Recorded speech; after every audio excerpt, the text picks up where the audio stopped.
Hey there! Have you ever felt like there's a whole world out there just waiting for you to discover? Like there's more to life than what you see every day? Well, today we're going to dive into a story that's all about uncovering hidden truths and seeing the world in a whole new light. And this one's a big one as it covers 3 skills from our framework. See if you can guess which ones they are by the end of this video.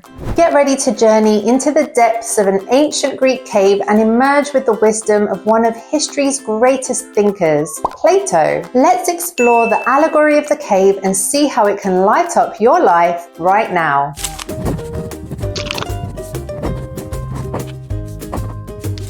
Let's start with Plato. Who was he and why do we even care? Well, Plato was a philosopher born around 427 BCE in Athens, Greece, and he lived until about 347 BCE. He was actually a student of another famous philosopher, Socrates, and later became the teacher of yet another great philosopher, Aristotle. Plato founded a school in Athens called the Academy, which is considered one of the first institutions of higher learning in the Western world. Imagine it like Hogwarts of ancient Greece, minus the magic wands, but full of magical ideas. One of Plato's most famous works is a book called The Republic. In this book, Plato explores big questions about justice, the best way to live, and the ideal society. He wrote this book as a dialogue, which means it's like a play with different characters, and they talk to each other to explore these ideas. The main character in many of these dialogues is Socrates, who was Plato's teacher and a great philosopher in his own right. Now that we know who Plato was, let's dive into one of the coolest parts of the Republic, the allegory of the cave. The best way to describe this is through some imaginative thinking. Are you ready?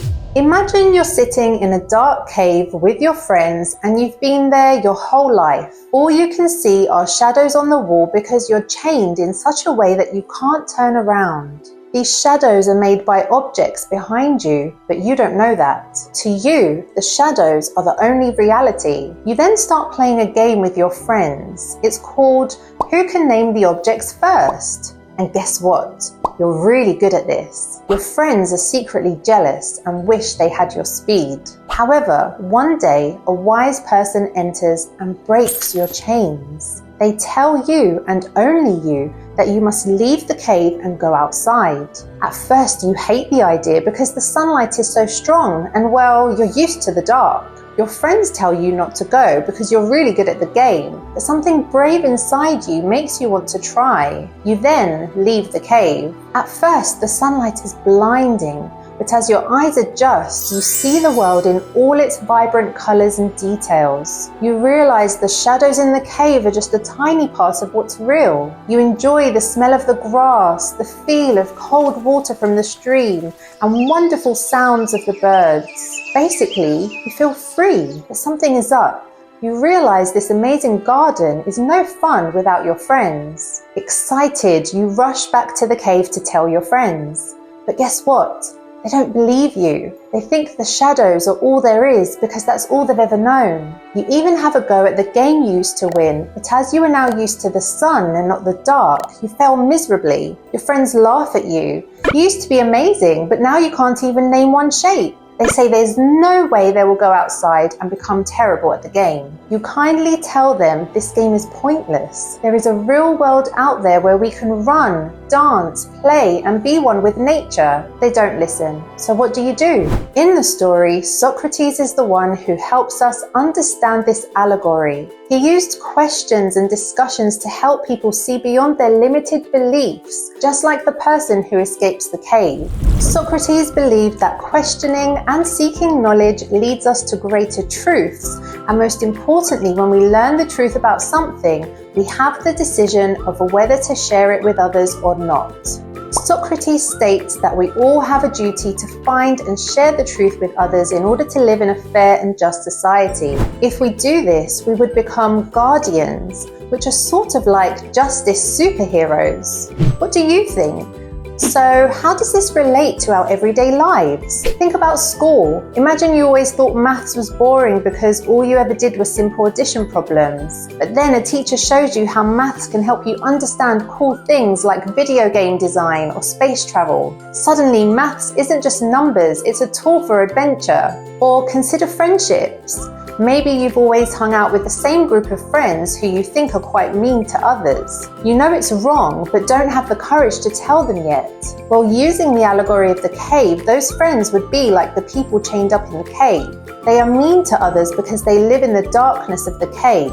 But if you were to break free from them and learn how to be a kinder person, you would be the person who breaks free of the chains and escapes into the bright and beautiful garden. Guess what?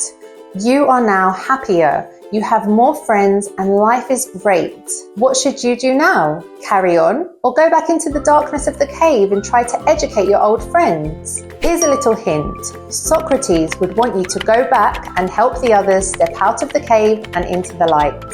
Seeking truth or happiness can sometimes be difficult at first, a bit like stepping into sunlight after being trapped in a cave.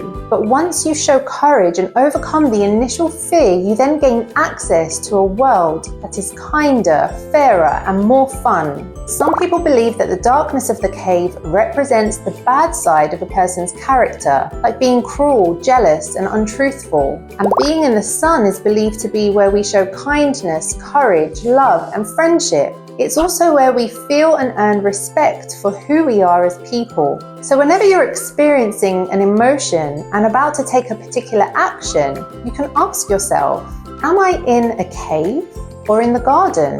Wow, that was deep, but totally inspiring. Well done for hanging in there. I'm sure both Plato and Socrates would be proud.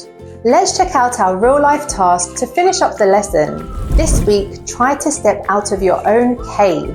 Learn something new that you've never explored before. It could be a new hobby, a new subject, or even making a new friend. Write down what you learned or how you felt about the experience. Did it change the way you see the world? Remember, just like in Plato's Allegory of the Cave, there's a whole world of knowledge and experiences waiting for you outside of what you already know. Be curious, ask questions, and never stop exploring. Who knows what amazing things you'll discover when you step out of your cave?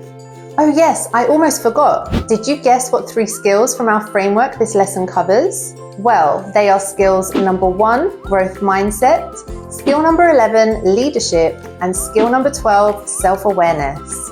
Thanks for joining me on this incredible journey through Plato's world. Keep questioning and keep learning.